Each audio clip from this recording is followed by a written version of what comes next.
Hi, this is Libby Kaiser, Senior Editor of ClearanceJobs.com. Happy International Women's Day, everyone. In honor of International Women's Day, we wanted to talk about women in government careers. Women are a growing sector within national security and the intelligence community. The Office of Director of National Intelligence produces an annual report on diversity within the intelligence community, and we continue to see a slight uptick or growth in women pursuing some of those roles, and especially leadership roles within the intelligence community, which is great. But obviously there are always some barriers to entry when it comes to pursuing a government career in these fields, which can tend to be typically or have traditionally been more male dominant, just have more men in the workplace. Women might wonder how to get their foot in the door, how to best pursue these opportunities. Here are 3 tips that women need to consider if they're interested in pursuing a role with the government. 1, find a mentor. There's a lot of groups out there that make this a lot easier than it used to be. Find an online community, a forum, a meetup. Virtual events are happening now where you can connect with employers. We've had a few women-focused career events at ClearanceJobs.com. So that's a great way for women in tech, for women interested in pursuing these career opportunities, to find recruiters.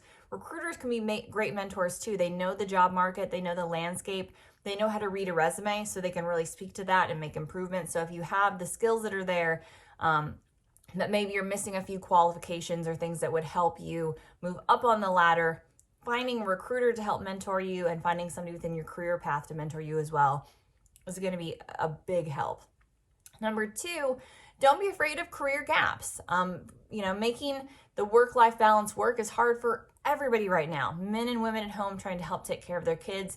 And it's okay to balance that. I think we all know about Sue Gordon's career, and certainly the 25 years that she spent with the CIA. What I think is lesser known, I've heard her speak to this at different forums, is that she took an 8-year gap from her time with the CIA to help take care of her family, and then jumped back working harder than ever, and actually said that she applied a lot of the things that she learned while at home to her workplace. So life is all about ebb and flow, balance, making it all work. I think women sometimes, if they need to take a gap, if they have a baby and they need to take time off, feel guilty for that or feel like they need to justify that in your resume, own that time, make that time work for you, and don't be afraid of career gaps, especially in government. I think the government is really moving away from the traditional, you have to spend 30 years moving up in a single agency. The lateral assignments are big, and moving in and out of positions is huge. And that ties into my 3rd point,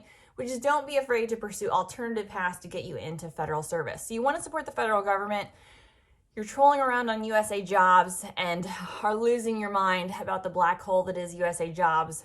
I've been there. I sympathize.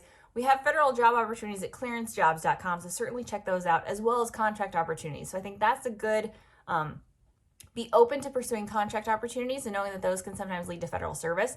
I got my job with the federal government through a Department of Army internship. So I was a post-collegiate internship, but we had a lot of people that did the internship program who had already spent 10 years, some of them in the military or in a different career path in the commercial sector, and had wanted to take that job opportunity and took an internship, even, again, as a post-collegiate opportunity to get their foot in the door. So find those alternate paths, fellowships, internships, contract positions, and a lot of those can eventually lead to GS positions if that's where you want to end up.